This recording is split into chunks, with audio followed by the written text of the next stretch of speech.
Frères et sœurs, que la paix et la grâce de notre Seigneur et Sauveur Jésus-Christ soient avec vous. Ici et de Redemption Ministries pour notre méditation du dimanche 15 décembre 2024. Toujours dans la mission de vous accompagner semaine après semaine, mois après mois, trimestre après trimestre, saison après saison sur le chemin du royaume de Dieu. Car l'essentiel, frères et sœurs, est dans le royaume de Dieu. La force est en Dieu, l'abondance est en Dieu, et surtout l'espérance, frères et sœurs, est en Dieu. C'est pourquoi nous répétons à chaque instant les paroles que nous trouvons en Matthieu 6, verset 33. Cherchez premièrement le royaume de Dieu et la justice, le royaume de Dieu et sa justice, et toutes ces choses vous seront données par-dessus.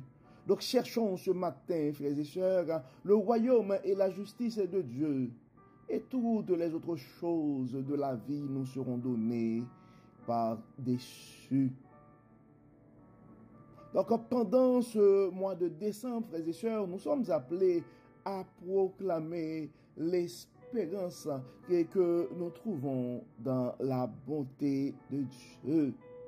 Et pour ce troisième dimanche de l'Avent, nous sommes appelés à proclamer, frères et sœurs, pendant cette semaine, l'espérance de la lumière et de la paix qui se trouve dans la bonté de Dieu à nos frères et sœurs, dont leurs vies sont en train de sombrer dans les ténèbres de la violence, des addictions, de l'anxiété et de la peur. Donc, nous sommes déjà rendus, frères et sœurs, en fait, ce dimanche 15 décembre 2024, c'est en fait le 50e dimanche de l'année. Donc, c'est notre 50e méditation sur la bonté de Dieu, car vous savez, la bonté de Dieu a été, enfin, c'est notre thème et pour l'année 2024. Donc, frères et sœurs, alors que nous avançons dans la période d'attente, ce qu'on appelle dans la liturgie de l'Église, la période de l'Avent, en fait, le troisième dimanche est souvent appelé dimanche de la joie ou Gaudette, mais nous avons pris le temps de parler de l'espérance de la joie et la semaine dernière. C'est pourquoi aujourd'hui nous sommes appelés, nous sommes invités, frères et sœurs, et à vivre, à proclamer la lumière et la paix que beaucoup d'entre nous espèrent. Car notre monde a un grand vide qui a la forme de la paix que Dieu seul peut donner. Oui, il y a beaucoup de nos frères et sœurs présentement qui pourraient associer les expériences qu'ils sont en train de vivre présentement à un grand ténèbre. Et nous savons que la lumière que nous espérons tous, la paix tant espérée dans notre monde, nous ne pouvons l'avoir que par Jésus-Christ.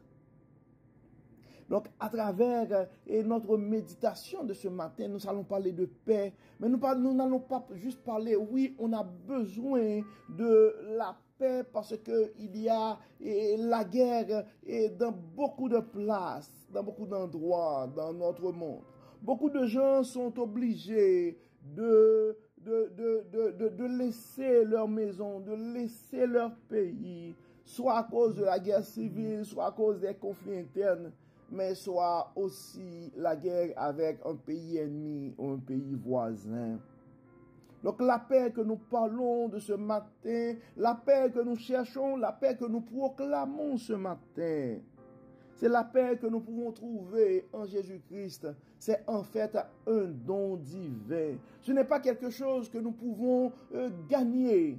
Mais c'est Dieu, dans sa bonté, dans sa miséricorde, peut nous faire le don de cette paix.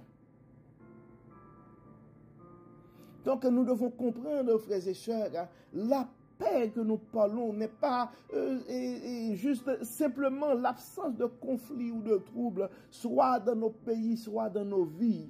Mais c'est une paix profonde, enracinée dans l'amour inconditionnel de Dieu. C'est pourquoi en Jean 14, verset 27, Jésus-Christ l'avait dit clairement à ses disciples pour dire, je vous laisse la paix, je vous donne ma paix. Je ne vous donne pas comme le monde donne. Cette paix divine, frères et sœurs, dépasse toute compréhension humaine.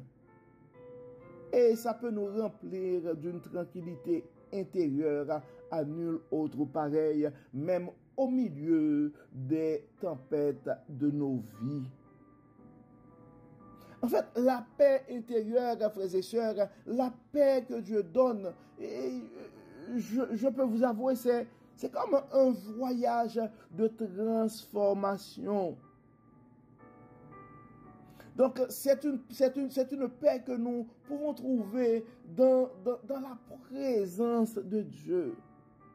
Donc, pour arriver à expérimenter cette paix, frères et sœurs, nous devons d'abord la chercher au plus profond de nous-mêmes et en réveillant le Saint-Esprit de Dieu qui est en nous. Donc nous sommes appelés, frères et sœurs, en ces temps, de tourner notre regard vers Dieu et de mettre à ce que son amour puisse nous transformer, afin que nous puissions expérimenter cette paix intérieure. Et en faisant l'expérience de cette paix intérieure, frères et sœurs, nous serons en mesure de créer l'ambiance nécessaire pour établir la paix extérieure envers nous. Nous aurons la possibilité de proclamer l'espérance de la paix et la lumière et que nous trouvons dans la bonté de Dieu aux gens qui nous entourent. Car si nous ne faisons pas l'expérience de la paix intérieure, donc ça va être impossible pour nous de faire régner, de cultiver, de contribuer à la paix extérieure. Donc c'est pourquoi nous sommes appelés, frères et sœurs, ce matin à vivre la paix intérieure, la paix que Dieu seul peut donner. Mais nous sommes appelés surtout à proclamer quotidiennement cette paix. Et proclamer cette paix, frères et sœurs, ce n'est pas juste aller et donner des paroles, partager des paroles d'espérance. Mais c'est manifester cette paix dans nos actions quotidiennes avec les autres. Donc, être porteur de paix signifie, frères et sœurs, être des artisans de réconciliation, de justice et d'amour dans nos communautés. Saint François d'Assise, dans son texte, a dit, Seigneur, fais de moi un instrument de ta paix. Donc, dans nos familles ce matin, dans nos milieux de travail ce matin, dans nos communautés, dans nos pays, dans nos villes, dans notre monde, nous sommes appelés à être des témoins vivants de cette paix. En fait, nous avons la noble mission de proclamer l'espérance de cette paix, frères et sœurs. Et l'un des exemples concrets, il est manifestable de la meilleure façon que nous pouvons expérimenter ou proclamer cette paix. C'est surtout à travers réconciliation, lorsqu'il y a des conflits ou des malentendus. Donc, en cette période de l'Avent, en cette période de fin d'année, donc prenons l'initiative de demander pardon et de pardonner aussi. Ce serait une manifestation concrète de la paix divine, car la mission de Jésus-Christ, le prince de la paix, frères et sœurs, c'était premièrement pour réconcilier l'homme avec Dieu. Donc, nous savons que là où il y a des conflits, il n'y a pas, c'est l'absence de la paix. Et quand nous regardons les images qui nous reviennent des médias, que ce soit en ligne, que ce soit la télévision, donc on voit avec les bombardements partout, bien ce sont des ténèbres qui règnent présentement. Donc notre mission c'est de proclamer et d'annoncer à ses frères et sœurs que en Jésus, nous pouvons trouver la paix dans ces périodes conflictuelles. Nous pouvons trouver la lumière dans ces périodes de ténèbres. Et ces situations que nous sommes en train de vivre, frères et sœurs, ne sont pas sans conséquences sur nos états d'âme. Beaucoup d'entre nous, présentement, sont anxieux et se posent plein de questions de quoi demain sera fait. Oui, beaucoup d'entre nous sont en train de vivre, de pleurer la perte et de grandes choses que nous avons accomplies. Certains d'entre nous ont dû abandonner nos belles maisons, notre belle carrière pour nous établir dans un pays étranger. Beaucoup sont en train de pleurer le départ d'un être cher. Donc ce sont des situations qui créent anxiété, qui créent la peur. Et nous savons quelles sont les conséquences que l'anxiété, la peur pourrait créer non seulement dans notre santé physique, mais pour notre santé mentale. C'est ce qui fait de plus en plus, nous constatons des problèmes d'addiction, des problèmes de santé mentale. Parce que nous avons vécu des blessures qui ont laissé leurs traces dans nos vies, qui nous ont fait vivre des émotions et qui ont des impacts dans nos relations avec les autres. C'est sûr, face à cette situation-là, ça pourrait arriver des malentendus, des propos déplacés, qui pourraient constituer, qui pourraient créer des situations conflictuelles dans nos familles, dans nos communautés, dans nos églises. Donc, nous sommes appelés ce matin, frères et sœurs, à vivre, à proclamer l'espérance de la bonté de Dieu dans ces circonstances. Donc, à nos frères et sœurs qui pourraient identifier cette période de leur vie à des ténèbres, eh bien, il y a la lumière en Jésus-Christ ce matin. Nous pouvons faire l'expérience de la paix aussi ce matin avec la présence de Jésus-Christ dans nos vies. Donc, à travers la Bible, frères et sœurs, nous pouvons voir, il y a plusieurs versets qui nous font le lien entre la paix et la naissance de notre Seigneur et Sauveur Jésus-Christ. D'ailleurs, en Ésaïe 9, 5 et 6, la parole dit, « Car un enfant nous est né, un fils nous est donné, et la domination reposera sur son épaule. On l'appellera admirable, conseiller, Dieu puissant, Père éternel, Prince de la paix, donné à l'empire de l'accroissement et une paix sans fin au trône de David et à son royaume, l'affermir et le soutenir par le droit et par la justice dès maintenant et à toujours.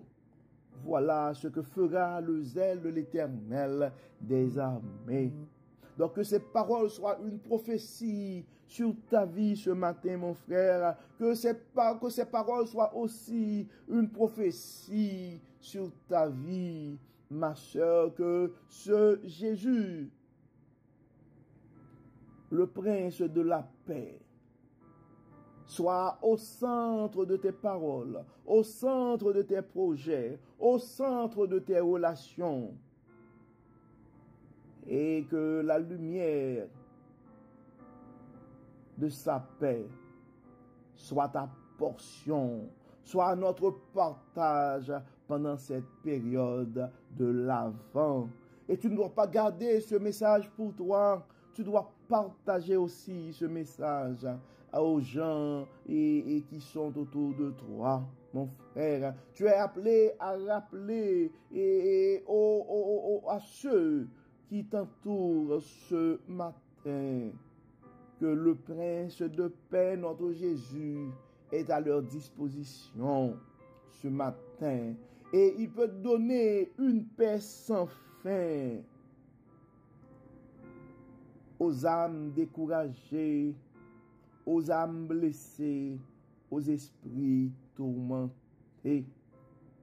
La présence de l'ange avait créé une quiétude d'esprit aussi. Donc à nos frères et sœurs qui ont de la peur ce matin, prenons les paroles de Luc 2, verset 10 à 14 probablement. Et l'ange de Dieu veut te visiter ce matin à travers cette parole. Ne craignez point, car je vous annonce une bonne nouvelle qui sera pour tout le peuple le sujet d'une grande joie. C'est qu'aujourd'hui, dans la ville de David, il nous est né un sauveur, qui est le Christ, le Seigneur, et voici à quoi vous le reconnaîtrez. Vous trouvez un enfant emmailloté et couché dans une crèche, et soudain, il se joignit à l'ange et une multitude de l'armée céleste, louant Dieu et disant: gloire à Dieu dans les lieux très hauts, et paix sur la terre parmi les hommes qu'il agrée. Donc, je t'invite à agréer dans ta vie ce matin ce Jésus. Nous te demandons, nous t'invitons à inviter tes amis à agréer dans leur vie ce Sauveur, le Christ, le Seigneur, ce Prince de la paix.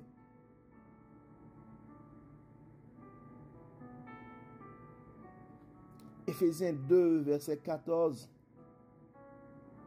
L'apôtre Paul dit: car il est notre paix, lui qui des deux n'en a fait qu'un et qui a renversé le mur de séparation, l'inimitié.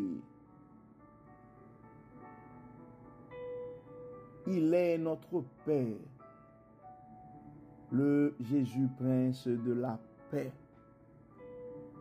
Donc il y a des gens autour de nous qui ont besoin, il y a des gens dans nos églises qui ont besoin de se rappeler que Jésus est notre paix. Mais il y a des gens en dehors de nos églises aussi qui ont besoin de se rappeler en ce troisième dimanche de l'Avent que Jésus est notre paix. Il peut apporter la lumière dans nos ténèbres.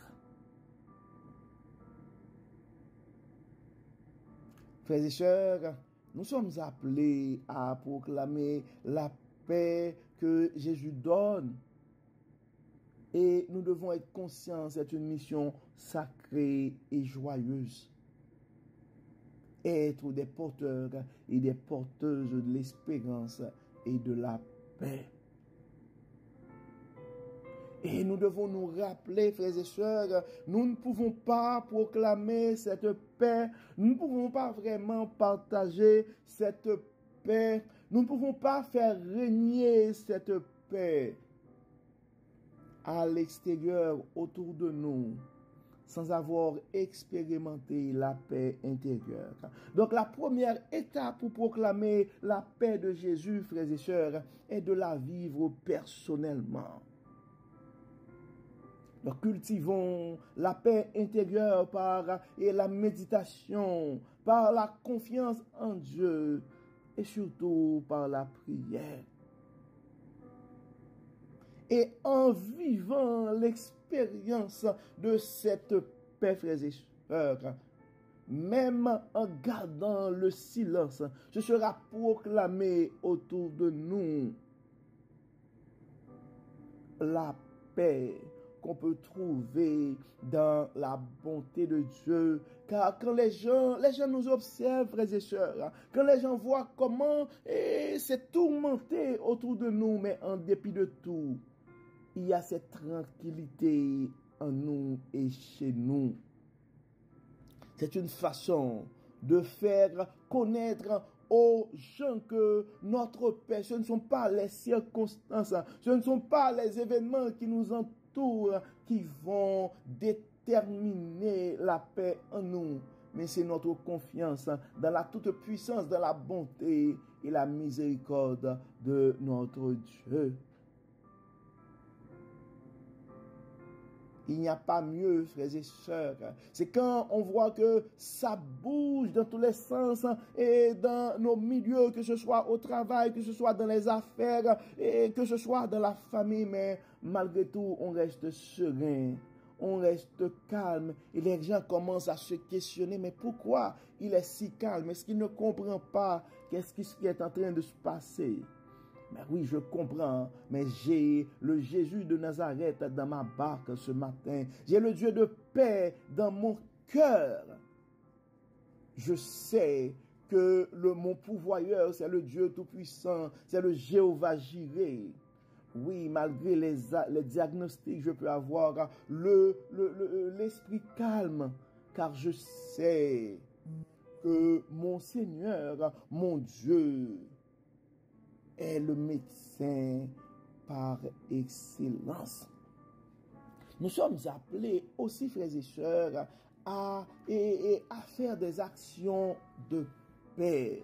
Oui, nous sommes appelés à proclamer l'espérance de la paix et la lumière que Dieu peut nous apporter dans nos situations de ténèbres, dans nos anxiétés et dans nos peurs et dans nos addictions. Mais des fois, et probablement, c'est pas même une parole que nous devons dire, mais c'est une action. La façon qu'on a traité l'autre avec empathie. Quand la personne est critiquée, est mal vue à cause de ses addictions, mais quand toi, tu décides de l'accompagner, de l'aider avec patience et avec amour, c'est une action de paix, frères et sœurs. Donc, tu deviens un artisan de la paix. Quand il y a des commérages dans nos communautés, dans nos familles, mais au lieu de continuer à critiquer, mais essaie de comprendre pourquoi l'autre réagit de cette manière et essayer à établir un pont pour la réconciliation, pour le pardon. Quand il y a l'injustice aussi, prendre le temps d'approcher les autres pour expliquer. Il faut, en tant que chrétien, traiter mieux, traiter les gens avec justice et amour. C'est aussi, frères et sœurs, proclamer l'espérance de la paix que nous pouvons trouver en Jésus-Christ. Aider les démunis, ceux qui sont dans le besoin. Soutenir des initiatives de justice sociale. C'est aussi un geste de gentillesse. Ce sont des choses, ce sont des actions qui pourraient mettre la table pour la réconciliation. Nous devons prendre le temps aussi de partager la parole parce que des fois, on pourrait dire des choses, mais particulièrement dans nos milieux, quand les gens sont habitués avec nous, ça pourrait être un peu difficile. Mais prendre le temps de partager soit un message, soit un verset biblique. Quand quelqu'un prend le temps de lire Jean 14, verset 27 pour dire Jésus, et je vous laisse la paix, je vous donne ma paix, je vous ne la donne pas comme le monde donne. Que votre cœur ne se trouble point, ne s'alarme point. À ce moment-là, un frère ou une sœur peut quand même se rappeler, et ma paix, probablement, ce ne sont pas les autorités qui vont me donner cette paix-là, mais probablement c'est Jésus. Nous devons prier aussi pour la paix, et frères et sœurs, parce que nous devons comprendre que généralement, quand il n'y a pas de paix, ce sont des conflits entre des gens. Et généralement, les conflits sont nourris à travers une certaine divergence, quand il y a une différence, quand on ne voit pas les choses de la même manière. Et à ce moment-là, il n'y a plus raison de s'entendre et on veut se battre pour se donner raison ou pour faire imposer sa position ou son point de vue. Donc à ce moment, nous savons, frères et sœurs, que Dieu est le seul qui a le pouvoir sur l'esprit humain. Ils sont de les cœurs, il peut toucher les cœurs. On se souvient de la transformation de Paul. Donc c'est pourquoi nous devons prier aussi pour la paix. La paix et dans notre vie personnelle, dans notre relation avec Dieu, la paix dans nos familles, la paix dans nos communautés, la paix dans nos pays et la paix aussi dans le monde entier. On voit de plus en plus, frères et sœurs, les sociétés sont de plus en plus polarisées. Mais malheureusement, on voit que ces situations se répètent dans nos églises aussi. Ces situations se répètent dans nos familles aussi. Des petits clans par-ci, des petits clans par-là. Et des fois, frères et sœurs, nous pouvons faire des efforts, effectivement faire des actions pour rétablir la paix.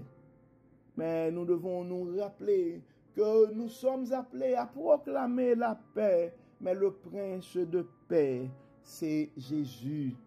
C'est pourquoi nous devons prier pour la paix. Donc rappelons-nous, frères et sœurs, que proclamer la paix que Dieu donne, proclamer la paix que la présence de Jésus peut donner,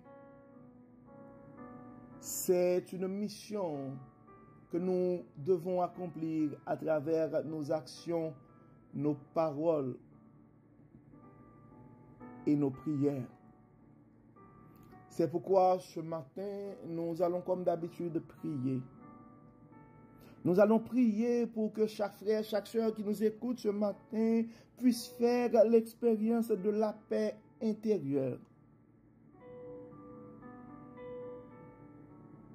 Nos frères et sœurs qui vivent les ténèbres de l'anxiété, des addictions, des ténèbres de la peur, de la violence, et ce matin, nous allons demander à Dieu de faire jaillir sa lumière dans leur vie ce matin. À nos frères et sœurs qui sont malades et qui se posent plein de questions par rapport à leur avenir, nous allons demander à ce prince de la paix de faire jaillir l'espérance de sa lumière dans la vie de nos frères et sœurs ce matin. Nous allons prier pour nos églises qui sont divisées. Nous allons prier pour nos sociétés qui sont polarisées. Nous allons prier pour notre monde qui est bouleversé. Prions le Seigneur. Dieu de bonté, Dieu de toute grâce, Dieu de toute espérance, Dieu de la lumière, Dieu de la paix. Nous te disons merci ce matin pour la manière que tu nous enseignes ta parole. Mais Seigneur, de nous rappeler que nous devons proclamer ta paix autour de nous. Et Dieu clément, dans nos faiblesses, nous savons que nous n'avons pas cette influence, nous ne pouvons pas avoir cette influence sans l'aide de ton Saint-Esprit. C'est pourquoi nous te demandons, Dieu, Père Tout-Puissant, d'éveiller ton Saint-Esprit en nous. Guide-nous, inspire-nous et donne-nous cette influence. Aide-nous, Dieu clément, à faire l'expérience de ta paix, que la paix que toi seul peux donner à l'intérieur de nous. Et fais de nous des agents de paix, des porteurs de ta paix, de ton espérance et de ta lumière autour de nous. Nous remettons entre tes mains ce matin chaque frère, chaque sœur, chaque famille, chaque communauté, chaque peuple.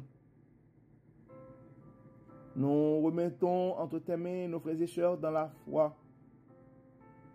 Et de l'aide, Dieu clément, à faire l'expérience de ta paix et à pouvoir la proclamer partout à travers le monde. Nos frères et sœurs qui sont malades ce matin, nous les remettons entre tes mains. Les familles qui sont déchirées par des chicanes ce matin, nous demandons Dieu clément, nous réclamons la réconciliation, nous réclamons la compréhension, nous réclamons la paix que toi seul peux donner. À nos frères et sœurs qui sont inquiets ce matin, qui sont anxieux, qui ont peur pour leur vie, qui ont peur pour leur famille, qui ont peur pour leur santé, qui ont peur pour leurs finances. Dieu de toute abondance, Dieu de toute grâce, Dieu de toute paix, Dieu de toute miséricorde. Bénis Seigneur, guéris Seigneur, protège Seigneur, et que tout soit fait dans nos vies pour la gloire de ton nom. Aide-nous, encore une fois, à expérimenter la paix que toi seul peux donner. Mais aide-nous aussi à proclamer cette paix autour de nous. Pardonne-nous, Seigneur, et aide-nous aussi à pardonner les autres. Exauce-nous. Au nom de Jésus, nous prions. Amen. Amen. Frères et sœurs, nous arrivons au terme de notre méditation pour ce 3e dimanche de l'Avent, le dimanche 15 décembre 2024. Nous espérons que votre âme a été bénie et d'ici là, nous vous souhaitons une excellente journée, un très bon dimanche sous le regard du Dieu Tout-Puissant. Que la paix de Dieu, que sa lumière soit notre partage pour aujourd'hui et éternellement. Au nom de Jésus. Amen. Amen. Encore une fois, bon dimanche, frères et sœurs, et à demain pour notre dévotion matinale. Bye bye. Bye bye.